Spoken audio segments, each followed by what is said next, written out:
What's going on? So today I'm going to show you how to replace your air filter in your Mazda 3. So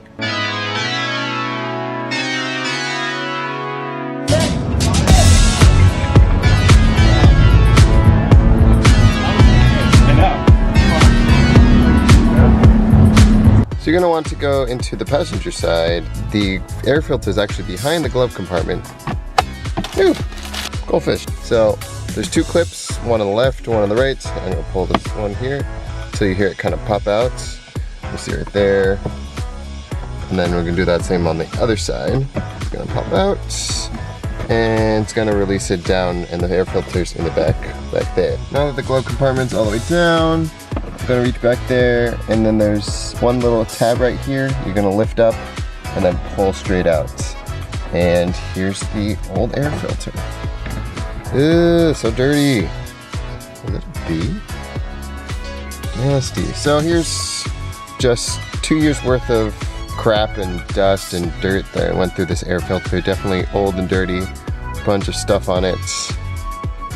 This is the before, and that's the after.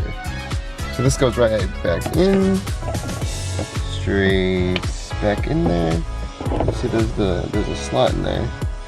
You go straight into the slot. And then you push, make sure the tab's not facing down. That's what it is. And push till it clicks. Kind of clicked already. Shouldn't come back out. Should be good. Yeah, good. Now all you do is push it back straight, and it closes. Now let's fire up the car, see if there's any difference.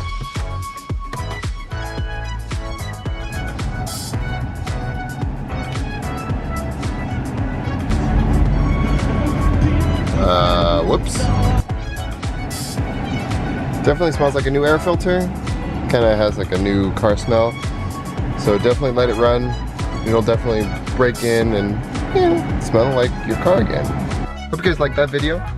Definitely just quick, easy maintenance, some fix to your car. All the links are down below. So you can pick up this air filter, change it, get some fresh air moving through your car, and yeah, pretty good. If you like this video, smash that like button. Consider subscribing for more Mazda related car stuff. And actually, it may not be all Mazda, but you know, could be other things car related. And I'll see you guys in the next video. Bye.